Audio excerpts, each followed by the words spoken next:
Good day everyone. So for today, ituturo ko sa inyo kung papaano nga ba mag-add ng biller sa BPI. So let's say meron kang credit card and gusto mo mag-pay directly ng credit card mo using your BPI, online BPI account. Pero wala naka-enroll na biller. So ang gagawin mo, kindly go to more, click the more tab here, and then kindly click the general settings. And then, punta ka sa,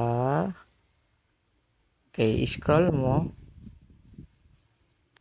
And then, click mo yung manage favorites.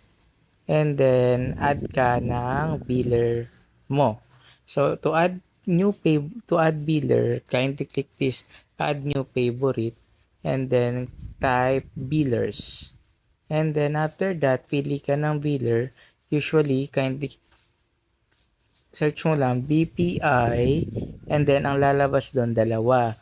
BPI Express Card Corp or BECMC or yung BECC.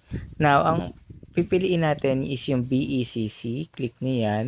Tapos after that, click mo yung reference number. Now, the reference number is the customer number na makikita nyo dun sa credit card ninyo kanina dun sa may account ninyo. Then type nyo lang yon.